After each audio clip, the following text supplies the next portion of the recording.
ধনীর কুরবানি একটা, গরিবের কুরবানি দুটো কেন? একটা জটিল বিষয়।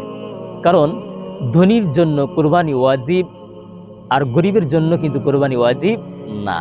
এখন আমার উপরে কোরবানি ওয়াজিব না, আমি যদি নিজের ঘাড়ে ওয়াজিবটাকে চাপিয়ে নিই, তাহলে বিষয়টা মান্যতের কোরবানির মতো হয়ে যায়, যেটা দিতে সে বাধ্য। কিন্তু গরিবের উপরে কোরবানি ওয়াজিব, সে যে কোনো একটা দিলেই তার কোরবানি ওয়াজিব আদায় হয়ে যায়। এই জন্যই ধনীর জন্য যেহেতু কোরবানি ওয়াজিব, যে কোনো একটা দিলে আদায় হয়ে যাবে।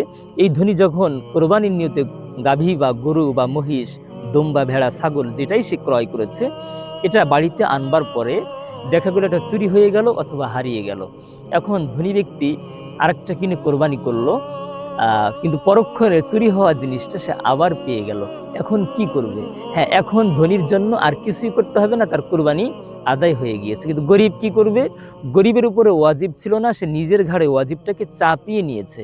এজন্য তার আগেরটা যেহেতু ওয়াজিব ছিল, ওটা যখন চুরি হয়ে গেল বা হারিয়ে গেল, সে আরেকটা কোরবানি তাকে করতে হবে। সে কোরবানি গরু কিনে সে জবেহ করে ফেললো। ঘটনাক্রমে আবার তার সে চুরি হওয়া হারানো গাভীটি সে আবার ফিরে পেয়ে গেল। যেহেতু ওটা তার উপরে চাপানো ছিল, এজন্য সে ওটা করতে বাধ্য। এজন্য হারানো জিনিসটা, এই গাভী বা ভেড়া বা ছাগল যেটাই বলেন, ওটা পাওয়ার পরে তাকে আবার ওটাও করতে হবে। এজন্য এই মাসলাই বলে, ধনীর জন্য একটা কেন আর গরিবের জন্য দুটো কেন।